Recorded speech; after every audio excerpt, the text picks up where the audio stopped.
Yo guys, welcome back to my channel. Kembali lagi bersama aku Rudy dari Beijing, Tiongkok. Dalam konten kali ini merupakan sebuah kehormatan bagi saya. Saya bisa mengundang seorang profesional chef yang saat ini bekerja di Tiongkok. Dan beliau juga beberapa tahun terakhir nih giat memperkenalkan kuliner Indonesia di Tiongkok ya. Dan dalam kesempatan kali ini, kebetulan sekali The Westin Hotel di Beijing mengadakan Indonesian Food Festival dan mengundang beliau. Langsung aja kita ngobrol-ngobrol dengan Pak Imade Suryana. Betul sekali. Ya, gimana Pak kabarnya? Kabar saya baik Pak. Ya. Terima kasih sekali ya kesempatan yang baik ini di channel Bapak dan kenal saya langsung dengan Pak Rudy ya. Ya sama-sama Pak. Ini Bali banget. Bali banget. Saya kebetulan sekali senang sekali ketemu teman dari Indonesia. Sama Pak. Ada di Tiongkok. Yang notabene saya di Hainan itu tidak banyak ketemu orang Indonesia. Ya, di sini kebetulan acara ini dekat dengan duta besar ke embassy kita, jadi banyak orang-orang embassy, orang kita itu datang dan sana saya ketemu mereka. Ketemu begitu banyak orang Indonesia ya. Indonesia dan saya merasa tuh seperti di rumah. Di rumah sendiri, betul sekali. Ya sama sih Pak, kalau misalnya di luar di negeri orang ketemu orang Indonesia rasanya gimana gitu ya, kayak excited banget gitu ya. Sangat berkesan Pak. Oke. Jadi kita langsung aja, aku pengen tanya tentang karir Bapak nih sebagai profesional chef di Tiongkok. Sudah berapa lama Pak bekerja di Tiongkok? Di Tiongkok itu saya mulai dari tahun 2016 ya, setelah dari Ritz-Carlton Bali dulu. Jadi totalnya sekarang 6 tahun lah. Oh, 6 tahun ya. Sudah.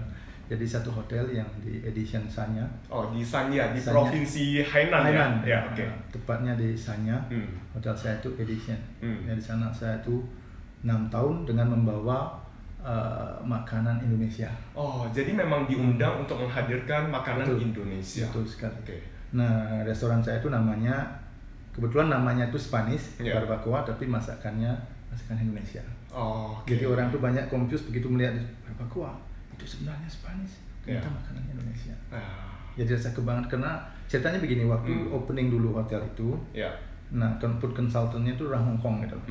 Jadi dia tuh ngefans sekali dengan Bali. Oh. Dan di sana tuh di Jimbaran itu kan ada seafood barbecue itu. Nah, itulah dia foto misalnya copy paste dibawa ke Sanya. Oh. Jadi dia bilang, "Oke, Made, saya mau bawa kamu ke Sanya. Saya mau bikin Jimbaran konsep di Sanya, which is no one had." Iya, jadi memang gimana ya? Sanya itu sebenarnya sebuah tempat yang mungkin agak sedikit mirip Bali ya, dengan pantainya gitu. Jadi mereka pengen menghadirkan suasana Bali juga di sana ya. Betul sekali ya. Jadi selama perjalanan Bapak nih memperkenalkan kuliner Indonesia, bagaimana respon orang sini? Apakah bisa menerima cita rasa kuliner Indonesia?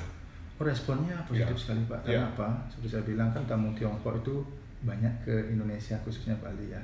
Jadi di sana tuh mereka tuh udah merasakan makanan Indonesia gitu, khususnya Bali.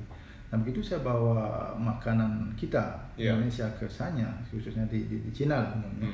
Jadi mereka tuh tidak asing bagi gitu, bahwa sudah rasakan itu. Jadi seperti apa yang saya lakukan dengan di sini adalah dibilang saya adjust sedikit, terutama tingkat kepedasannya. Tingkat kepedasan. Nah itu aja saya adjust, cuman tidak mengurangi rasa keasliannya. Cuman cabenya itu saya taruh di sisinya setelah makan. Itu ada kondimen sama kayak kita di rumah itu ada sambalnya. Gitu. Iya benar-benar. Nah sambalnya ini juga saya tidak bikin terlalu pedas, tapi saya bikin 3 jenis sambal gitu, yang sangat pedas, sedang dan tidak pedas sama sekali. Jadi tamu tuh bisa memilih sesuai dengan selera mereka sendiri ya. Oke Pak. Sebenarnya tidak mengurangi keaslian makanan. Iya. Bali chicken in Sanya, okay? Cooked with the charcoal. And then the nice tomato chili sambal. Tapi gimana Pak ya? Ini pengalaman saya sendiri ya. Saya udah 7 tahun juga di sini, khususnya di Beijing ya. Saya lihat makanan Asia Tenggara itu khususnya dari Thailand, Vietnam sangat populer di sini. Kalau misalnya di Thailand mungkin ada iconic dish-nya, signature dish-nya kayak tom yum. Begitu orang bilang tom yum, semua orang pada tahu. Terus Vietnam seperti Phu, ya. Jadi semua orang juga tahu di sini. Banyak sekali restoran di sini ya di Beijing. Dan kuliner Indonesia, sayang sekali ya di Beijing ini kayak restoran Indonesia itu sedikit sekali. Jadi menurut saya kurang populer. Menurut Bapak, kenapa Indonesia mungkin saat ini ya tidak sepopuler dengan kuliner Thailand atau Vietnam? Oke, dari pandangan saya ya, karena apa, pertama saya lihat orang kita itu dari dulu sedikit traveling ya, itu mungkin ya. Setelah itu juga chef-chef kita itu kebanyakan kerja di kapal pesiar. Kalau kita istilahnya lihat di Cina ini, ada orang chef Thailand, chef Malaysia itu. Jadi dominan mereka itu udah mempromosikan makanan mereka sendiri gitu. Maka mereka negara mereka. Jadi saya lihat persentase chef kita Indonesia itu yang kerja di darat lah istilahnya. Untuk daerah Tiongkok itu tidak terlalu banyak. Kebanyakan chef-chef kita itu banyak di Middle East. Jadi untuk di Tiongkok, saya rasa untuk di Marriott sendiri, satu-satunya orang kayaknya saya aja. Bapak satu-satunya chef yang bekerja di Marriott. Di Marriott Cina ini gitu. Yang saya tahu dari saya find out, tidak ada lagi orang kita. Saya harapkan ke depannya lebih banyak lagi dengan lebih banyak chef Indonesia. Jadi itu akan memperkenalkan masakan kita. Diplomasi juga, diplomasi kuliner sebenarnya. Jadi harapan saya yakin kedutaan kita juga melakukan hal itu. Yang lebih banyak setiap setahun sekali di hari kemerdekaan kita itu mengadakan food festival. Dengan itu saya yakin kedepannya pasti akan dikenal. Semakin dikenal. Apalagi turis-turis Tiongkok ini kan banyak juga di Indonesia. Khususnya ke Bali. Betul sekali. Tapi sayang sekali selama pandemi ini mereka belum bisa keluar ya. Makanya sering saya bilang ketemu pas ada forum-forum itu, jika kalian belum bisa ke Indonesia karena pandemi, datanglah ke Hainan. Ada Indonesian food di sana. Edition. Dan sekarang kebetulan saya ada di Westin, manfaatkan waktu kalian datang ke Westin. Jadi memperkenalkan makanan Indonesia buat warga Beijing ya. Iya, betul sekali khususnya di Westin Financial Street ini. Tadi kalau misalnya Thailand ada iconic dish-nya, jadi kalau Indonesia yang dikenal mungkin di Tiongkok itu apa Pak? Berdasarkan pengalaman Bapak sendiri. Yang paling terkenal itu kan nasi goreng. Nasi goreng kan, beef rendang, soto ayam, gado-gado. Ini ikon yang jenis makanan yang sudah mereka kenal, dan sate. Sate itu dengan sate itu karena orang juga melihat di negara lain juga ada, kayak di Malaysia ada sate. Cuman saya bilang sate kita Indonesia itu sedikit berbeda dengan mereka. Cita rasanya itu lebih rich, rempahnya. Itu Spice Island kita ya. Terus ada satu pertanyaan lagi Pak nih. Ini pengalaman saya pribadi juga. Sebenarnya orang utara sama selatan Tiongkok itu agak berbeda ya. Mungkin lidahnya agak berbeda gitu. Kalau misalnya pengalaman Bapak seperti apa? Lebih orang mana sih lebih gampang menerima makanan Indonesia? Bagi saya kan daerah Sichuan itu ya. Itu kan suka pedas mereka. Itu yang lebih mudah menerima makanan kita. Kalau di daerah Guangzhou itu kan di selatan ya Pak ya. Makanan itu agak mild ya makanan. Kalau Chinese food pun dia mild sekali. Mild sekali. Makanya seperti saya bilang itu seperti apa yang saya ceritakan ke Bapak tadi, makanan dari observasi saya selama 6 tahun, di sanalah saya mengejar diri saya. Jadinya cili itu saya taruh di samping makanan. Di dalamnya ada cili, cuman tidak terlalu menyengat. Kalau buat rempah-rempah yang rich gitu, mereka bisa menerima nggak sih sebenarnya Pak? Bisa Pak, karena dari begitu saya datang ke Hainan itu, semua ingredient saya yang perlukan untuk buat bumbu itu saya dapatkan. Kecuali dalam jumlah besar, tempoh hari itu kayak kemiri saya dapatkan kan, kayak keluar itulah yang itu kacang hitam itu. Itu saya ganti dengan kacang biasa itu. Saya kejas kayak kunyit, kayak turmeric itu yang fresh itu jumlah besar saya nggak dapatkan. Saya pakai yang powder ada. Itu yang saya ubah sedikit, tapi saya bilang keaslian makanan itu tidak akan berkurang. Jadi untuk rempah-rempah sebenarnya sebagian besar tuh bisa didapatkan juga di sini. Tapi saya lihat juga produk kita tuh sudah masuk ke Tiongkok. Seperti santan. Saya lihat dulu karena itu brand kita, ABC Kecap Manis itu. Terus ada kerupuk yang dari Sidoarjo, gula kelapa dari Probolinggo itu ada di sini. Itu saya temukan ini gitu. Ada juga itu ada kemarin tuh saya lihat itu ya. So far itu yang betul-betul saya pakai dan saya temukan di sini. Benar. Saya pribadi suka masak juga Pak di rumah gitu. Jadi saya sering juga belanja kayak bumbu-bumbu atau rempah di Indonesia. Kayak saya kebanyakan beli secara online ya. Dan hampir rata-rata semua ada juga produk-produk Indonesia kayak kerupuk udang semuanya ada juga. Betul Pak, betul. Jadi itulah seperti kalau kita orang Indonesia melihat produk kita di luar negeri ada. Ada rasa bangga gitu. Iya, bangga benar sekali. Sekarang kan Bapak diundang oleh The Westin Hotel ya, Financial Street Beijing, untuk menghadirkan kuliner Indonesia dalam Indonesian Food Festival. Ini temanya apa Pak kali ini? Tema kita itu kan apa namanya spice. Apa itu tadi bilang spice up. Jadi kan itu program pemerintah kita. Jadi itulah saya pun senang sekali melihat itu gitu.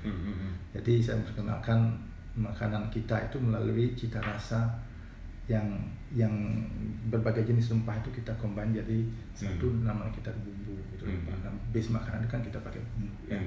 Jadi di sini tuh berbagai local ingredient, daging lokal itu saya masak dengan cita rasa kita gitu.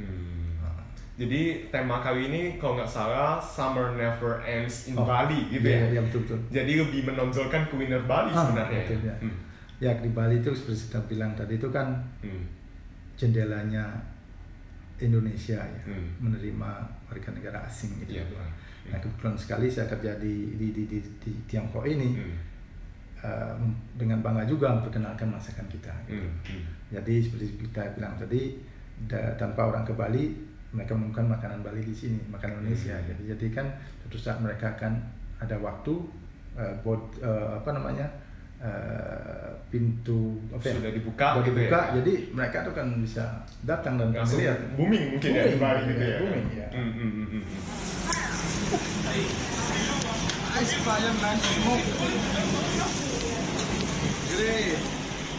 Terus untuk makanan Indonesia nih yang dihadirkan dalam Indonesian Food Festival kali ini, pilihannya makanan Indonesianya apa aja Pak? Di menu kita untuk promosi Food Festival Indonesia kali ini, dari saladnya kita pasang gado-gado. Gado-gado itu kan secara umum di Indonesia ada, khususnya di Jawa. Kalau di daerah Bali namanya pecelan gitu. Sama aja konsepnya peanut sauce. Terus kita punya juga ayam sambal matahnya itu dari Bali. Tuna sambal matahnya juga dari Bali. Karena sambal matah itu kan semuanya kayak di Manado itu apa namanya dabu-dabu gitu ya. Kayak gitu saya punya apa namanya asinan kan Jakarta ya. Terus supnya ada soto ayam, ada ceramsam itu dari Bali. Soto ayam itu kan dari Jawa ya. Terus saya punya itu soto presmol Pak. Soto presmol. Presmol itu seafood soup dengan coconut milk gitu. Nah, sekarang jadi sate, ada sate ayam, sate sapi, sate kambing dan sate lilit dari Bali. Jadi itu di main course kita ada beef rendang, ada opor ayamnya, ada apa namanya kepitingnya, ada udangnya, ada tempe dan tahu. Semuanya tentu cita rasa Indonesia, asli cita rasa Indonesia. Ya, dan bisa pakai itu nasi goreng itu Pak. Dan apa namanya untuk pilihan dessertnya itu saya pakai lumpia pisang. Kalau kita di Indonesia kan ada pisang goreng kan? Ya benar-benar. Kalau di Tiongkok saya pakai lumpia pisang. Jadi di kolaborasi juga sebenarnya ya. Terus saya punya bubur ketan hitam, saya punya apa namanya kayak es dawet, cuma tetap saya pakai sago Pak. Nah, dan itu juga es teler saya ubah bentuknya. Es teler kan semua orang tahu itu es campur sebenarnya dengan durian di dalam. Iya benar. Itu Pak untuk makanan kita. Oke. Terus dari begitu banyak menu yang dihadirkan, kira-kira paling favorit tuh menu apa Pak? Dan respon orang sini terhadap Indonesian Food Festival kali ini? Yang saya sebutkan tadi itu Pak, yang namanya gado-gado dan soto ayam paling enak. Itu paling favorit karena mungkin ya? Di Tiongkok itu kan kebanyakan dia makan noodle soup itu Pak ya. Setiap restoran sana itu noodle soup. Sebenarnya kita itu dengan soto ayam kan dan noodle-nya juga dalamnya itu. Itu mereka tuh senang sekali Pak, karena mereka merasakan taste yang lain gitu. Memang orang sini itu lebih seneng makanan yang kadang ada supnya gitu, berkuah gitu ya. Betul. Jadi mereka begitu makan soto gitu, mereka nggak asing rasanya. Udah asing. Dan maka dari itu saya di sini selama 3 minggu itu sekalian saya juga mentransfer knowledge saya ke tim di Kitchen Westin ini. Jadi suatu saat peninggal saya nanti mereka bisa continue Pak. Bisa independen mungkin ya, bisa menghadirkan kembali Indonesian Food Festival ya. Betul. Kalau Pak Rudi kangen masakan Indonesia, datanglah ke Westin Financial Street, jangan lupa ya. Dalam Indonesian Food Festival kali ini bukan hanya menghadirkan cita rasa kuliner Indonesia ya. Mungkin ada, saya ketahui mungkin ada juga yang acara lain, mungkin ada cooking class atau. Ya di samping makanan kita pun mengadakan cooking class setiap weekend. Itu cooking class pun saya lakukan di sini adalah tidak terlalu banyak materi, simple tapi mengena. Nah di sini saya pakai itu adalah tempe Pak. Iya tempe. Nah tempe ini kan istilahnya bagus untuk vegetarian Pak. Yeah. Itu sebenarnya orang-orang di zaman sekarang ini banyak beralih dari daging ke vegetarian gitu untuk healthy life. Proteinnya. Nah makanya saya pakai tempe. Nah juga ada gado-gadonya. Nah tempe pun saya bilang, saya jelaskin ke mereka apa terbuat dari apa, cara mengolahnya bagaimana, disesuaikan dengan makanan di rumahmu. Misal kamu suka hotpot, taruh aja di stok hotpot, potong dia masuk sana, tetap enak. Tetap enak. Tempe dijadiin apa pun tetap enak. Ya, digoreng dengan kamu punya tomato ketchup aja di rumah. Ya, benar. Bisa. Jadi saya mengajarkan mereka sambil pakai dengan sambal kita, peanut sauce, dan juga saya kasih tahu apa yang bisa lakukan bisa di rumah untuk sekedar untuk cepat bisa makan. Dengan soy sauce nya bisa. Ya benar. Apalagi mayones bisa. Ya, apa aja bisa sih. Yang penting saya bilang ke mereka, kalau kamu bisa suka sisa salad pengganti krutong kamu pakai tempe. Boleh gitu. Ya. Senang sekali. Oke Pak. Jadi ini Bapak Made ini, Chef Made ini kebetulan sekali ya 3 minggu berada di Beijing dan ini hari terakhir sebenarnya. Dan aku beruntung banget. Terima kasih Pak untuk waktunya. Waduh, saya yang makasih Pak Budi ya. Dan setelah dari Beijing ini, Bapak mau kemana lagi nih? Ke Suzhou W Pak. Suzhou dan rangka juga food promotion Indonesia. Oh, Indonesian Food Festival. Indonesian Food Festival, cuma seminggu waktunya. Seminggu. Ya. Jadi kali ini tour ya Pak? China tour Pak. Turnya kemana aja Pak kali ini? Kali ini dari Beijing nanti ke Suzhou, W setelah Suzhou, setelah seminggu nanti ke Qingdao. Qingdao sana ya? Ya. Oke. Nah setelah di sana seminggu ke W Shanghai Pak. Wow. Setelah itu melihat bagaimana nanti sana, mudah-mudahan bagus, saya bisa kembali. Kalau tidak nanti rencana itu kayaknya ke Ritz-Carlton Nanjing. Oke. Jadi bagus juga sih Pak, jadi kesempatan ini bisa keliling ya. Ada positifnya. Positifnya, jadi bisa keliling Tiongkok memperkenalkan kuliner Indonesia juga.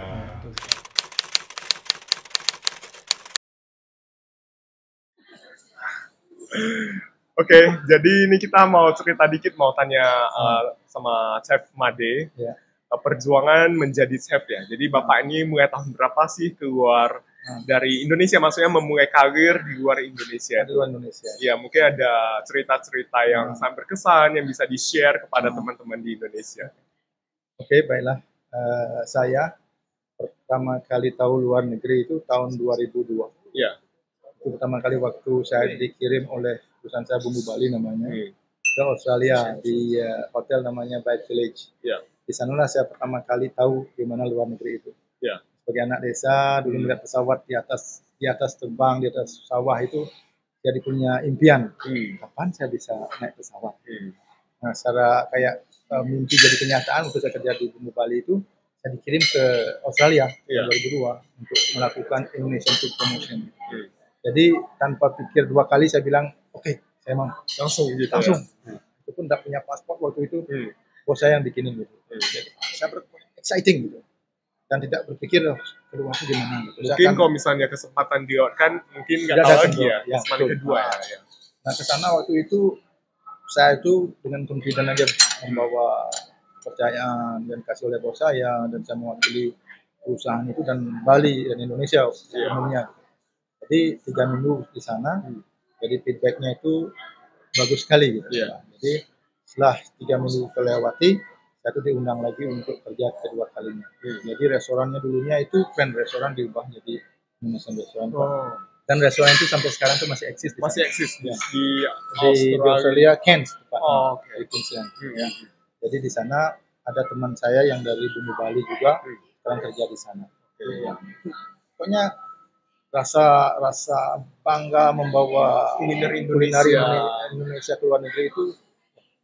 Ya, saya bukan chef aja, kalau misalnya masak di rumah, terus undang teman di sini buat cobain makan Indonesia, rasa seneng banget. Pokoknya gimana ya, kita bawa Indonesian food keluar dari Indonesia itu, dan apalagi feedback itu bagus, rasa kebanggaan. Iya benar. Jadi, tanpa istilahnya, tanpa kita diutus oleh negara kita, dan kita langsung sudah membawa, memperkenalkan Indonesia melalui cita rasa. Iya, jadi Bapak ini sebenarnya gimana ya, hasil perjuangan sendiri sebenarnya. Gitu ya. Keras ya Pak dunia chef ini ya, chef profesional. Secara pribadi saya akui ya Pak, itu tergantung sekarang passion seperti saya bilang itu kapan gimana kesabaran kita memulai itu. Kalau kita sudah mencintai apapun yang kita lakukan, keras apapun kita akan terasa. Dimana waktu zaman saya itu belum ada YouTube, belum ada Google, dan kita belajar dari buku, dari betul-betul dari chef itu. Dan chef itu kadang di zaman itu masih istilahnya pikir sama ilmu. Jadi kita harus pinter-pinter apa sih diucapin, kita tuh mencatat, walaupun secara tidak langsung mencatat, kita begitu dapat buat surat kita tulis lagi. Ada buku kecil selalu di kantong. Nah itu yang, dan kita bandingkan dari zaman saya dulu dengan anak-anak muda sekarang itu kan sudah berbeda sekali. Sekarang ada smartphone, Google, YouTube, peluang belajar itu banyak sekali. Sekarang tergantung kita, bagaimana kita memompa diri untuk membuat diri kita maju. Zaman saya dulu, mungkin zaman chef-chef yang sebelumnya juga itu kan lebih keras lagi. Zaman saya sudah saya rasakan masih keras waktu itu. Dimana seorang chef itu betul-betul kita respect dengan apa yang dengan chef itu. Terus tadi Pak, sorry teman-teman, tadi soalnya ada apa ya, ada sedikit iklan dikit. Tanya lagi, selain tadi pengalaman di Australia, mungkin Bapak udah pernah ke negara mana lagi gitu? Selain di Australia, saya itu pernah di Caribbean, di Amaniara Resort itu di Trochanterias Island 2 tahun. Terus itu saya di Mauritius dengan Four Seasons. Terus saya juga di Maldives dengan Four Seasons 3 tahun. Dan sekarang saya di Cina sudah 6 tahun. Sebelumnya itu juga saya pernah promosi di Tokyo. Di Tokyo juga. Jadi Bapak ini udah melanglang buana kemana-mana gitu ya. Dan terakhir Pak, pesan mungkin buat anak muda zaman sekarang, terutama yang memiliki passion di bidang chef profesional di dunia memasak ini, mungkin ada pesan yang mau disampaikan buat anak muda di Indonesia, Pak? Singkat aja, pesan saya adalah tekuni apa yang kalian sudah cintai, tetap semangat, jangan pernah berpikiran Anda tamat itu langsung menjadi selebriti chef. Itu boleh Anda punya pikiran kayak gitu, tapi pompalah diri kalian semaksimal mungkin dengan passion yang kalian punya. Saya yakin suatu saat pasti akan menemukan apa yang kalian impikan. Itu aja dari saya. Terima kasih Pak, terima kasih banget. Terima kasih. Jadi sampai di sini dulu ya guys video kita hari ini ya. Terima kasih banget Pak di kesibukannya masih meluangkan waktu untuk hadir di vlog saya ini. Bye bye. See you di video berikutnya. Salam dari Beijing. Salam dari Beijing. Bye bye. Makasih Pak.